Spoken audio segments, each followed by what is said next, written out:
In this video, we travel to Lowell, Arizona, which Atlas Obscura likened to visiting a 1950s post-apocalyptic landscape. Originally settled in 1880, Lowell at one time was a sizable mining town located southeast of Bisbee, Arizona, though the majority of the original town site was destroyed by the expansion of the Lavender Pit copper mine in the 1950s. Pretty much all that is left today of the town is a small portion of Erie Street, which is located right off of Old Highway 80. As soon as you turn onto Erie Street, you immediately travel under a railroad bridge, which acts something like a portal through time. And once you go underneath the bridge, you really do feel like you've stepped into another era. Located right next to the railroad bridge is the Lowell Police Department. So the really cool thing about Lowell is a lot of the buildings have been restored by the Lowell Americana Project to make them look how they would have looked in the mid-20th century. And they've even lined Erie Street with classic automobiles like you would have found in that time period. Also towards the end of the street is the Greyhound bus station, with an old Greyhound bus patiently waiting. Next to the Greyhound bus station is the Palace Hotel and a recreation of a Texaco station. We really loved all the details on Erie Street, such as the paintings on the windows and the signage throughout Lowell. And of course, all the classic cars really add to the experience and really transport you to another time. And if you're into motorcycles, Erie Street has 3 motorcycle dealerships, including a Harley-Davidson and an Indian dealership right next to each other. With the Harley and the Indian dealership right next to each other, we kind of wondered if one of them is what Larry David would call a spite shop. And here's a look at the third motorcycle shop, which is actually down towards the other end of the street. When looking around Erie Street, you can really tell that the Lowell Americana Project has put a lot of work and love into making this street look fantastic.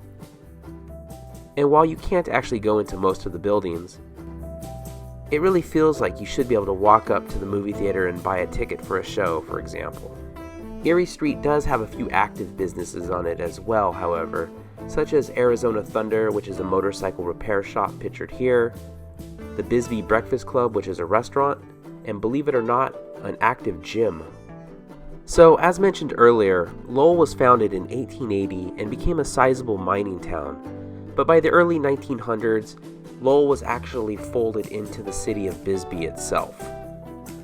Then in the 1950s, pretty much the entirety of the town, aside from Erie Street, disappeared when the Lavender Pit copper mine was expanded.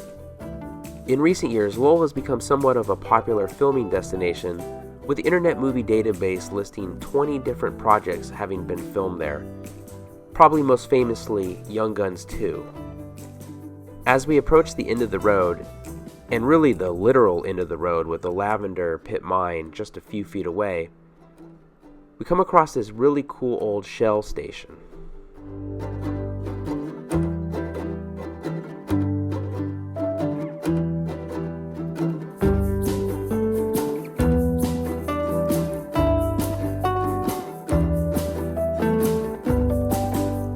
Unfortunately, the gas station is not in operation, so we were unable to take advantage of the 34 cents a gallon gas.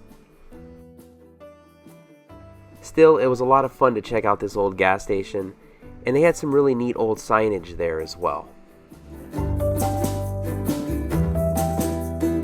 And as mentioned a few times about the old town site being destroyed when the Lavender Pit was expanded, you can actually follow the sidewalk to the end and stand just a few feet from the edge of the Lavender Pit.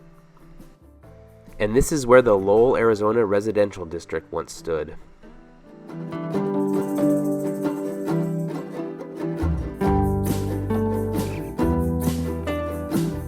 It's also worth noting, right across Highway 80 from Erie Street is the Shady Dell, which has been a Highway 80 institution since 1927. It's a motel that allows you to sleep in classic trailers. Now, we've never slept there ourselves, but we do hope to do so in the future as we've heard great things about it. So that's our look at Lowell, Arizona and Erie Street, which is a really cool place to check out and probably the closest you can get to actually time traveling to the 1950s. Thank you so much for watching. If you enjoyed the video, please give it a thumbs up, consider subscribing, and we'll see you next week.